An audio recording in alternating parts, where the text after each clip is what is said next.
नमस्कार दोस्तों, मैं अंकुर उपाध्याय स्वागत करता हूं आप सभी का आपके अपने YouTube channel share market analysis में।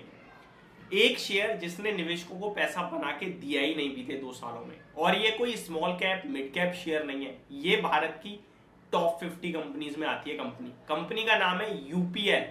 कंपनी के आज क्वार्टरली नंबर्स आए जहां पे पूरी तरीके से बेकार परफॉर्मेंस देखने को मिली। साथ ही साथ आगे के लिए गाइडेंस भी काफी खराब पेश करा है कंपनी ने। ये एक ऐसी एग्रोकेमिकल कंपनी है जो केवल भारत में ही नहीं वर्ल्ड वाइड सेकंड नंबर पे आती है आई थिंक, और उसके बावजूद जो परफॉर्मेंस है वो बहुत ही ज्यादा वर्स्ट है। यूपीएल वही शेयर है जिसके मैनेजमेंट ने 900 रुपए पे बायबैक किया था एक समय पे, अभी लास्ट ईयर की बात है आई थिंक। लेकिन ये शेयर आज की बात करो या बीते 1 साल की बात करो या बीते 2 साल की बात करो, लोएस्ट पॉइंट पे दिख रहा है। निफ्टी का पार्ट है, निफ्टी कहां से कहां हो गया, लेकिन ये शेयर आपको पैसा बना के दे ही नहीं रहा है। या तो टाइम खा रहा है या पैसा खा रहा है, और दोनों चीज भी खा रहा है जो लोग रुके हुए हैं। एक्चुअली में क्या करें, क्या बेच ही दे वो बेटर ऑप्शन है या फिर निकल जाए। देखिए, कंपनी के हर एक शेयर में 2 चीजें होती है, कंपनी के फाइनेंशियल्स, कंपनी के वैल्यूएशंस। फाइनेंशियल्स ठीक ठाक है, अच्छे हैं, और वैल्यूएशन टूट रहे हैं तो वो अपॉर्चुनिटी होती है, ये मुझे लगता है। कंपनी के फाइनेंशियल्स टूट रहे हैं, उसके साथ वैल्यूएशंस टूट रहे हैं, तो मेरे को लगता है वो अवॉइड होता है। कंपनी के फाइनेंशियल्स सुधर रहे हैं और वैल्यूएशंस भी महंगे हो रहे हैं, तो वो स्टॉक मेरी वॉच लिस्ट में जाता है, और जब उसके वैल्यूएशन थोड़े नीचे आते हैं तो मैं खरीदने की सोचता हूँ। ये मेरा माइंडसेट रहता है, और इसी के चलते मैं आपके साथ भी स्टॉक्स में बाइंग और अवॉइड और वेट की राय देता रहता हूँ कंटिन्यू।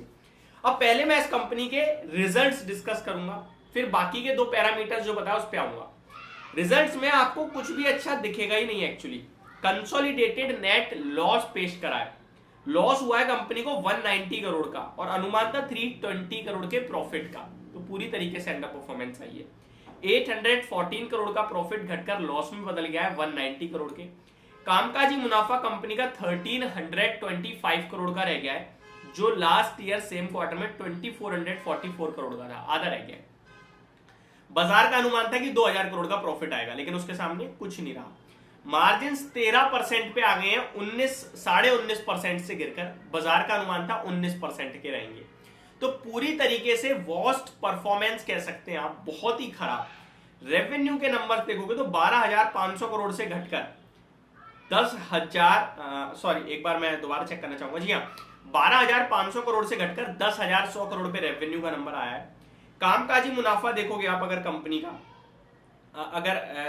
मैंने अभी आपके साथ जो कामकाजी मुनाफा शेयर किया, एबिटा 2 बार आए हैं। एज पर कंपनीज स्टेटमेंट अगर चेक करें तो 1573 करोड़ पे आता हुआ दिखा है, 2768 करोड़ से घटकर, और अनुमान 2000 करोड़ का था, तब भी खराब ही माने जाएंगे। मार्जिन 15.5% पे आए, अनुमान 19% का था, तो भी खराब ही है। अब आगे की गाइडेंस देखो। पहले कंपनी ने क्या कहा, company says higher than usual sales return and rebates to support channel partners impacted contributions margin.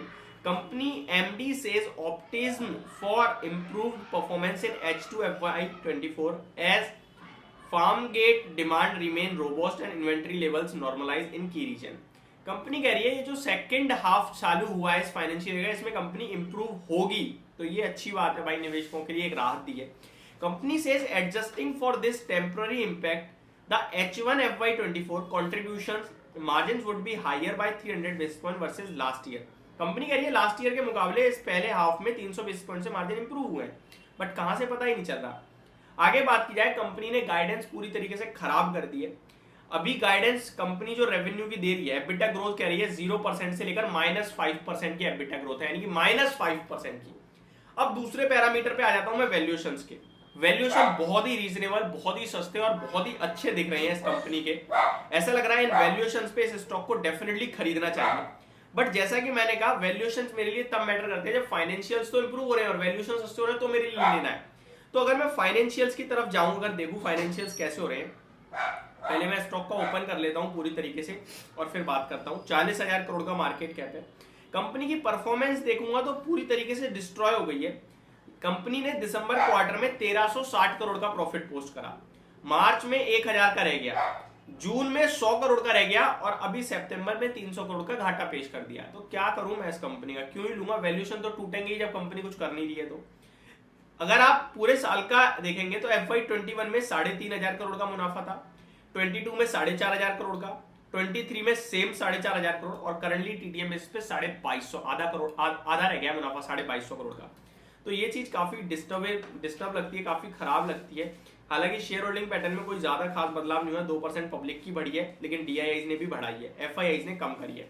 Overall मैं ऐसे स्टॉक के लिए सिर्फ ये कहूंगा कि फ्रेश बाइंग एवरेजिंग अवॉइड की जा सकती है, लेकिन जिनके पास है बेचो मत, थोड़ा समय दे दो। होप आपको ये पूरी वीडियो समझ में आई होगी। Thank you so much for watching this video. Have a great day guys.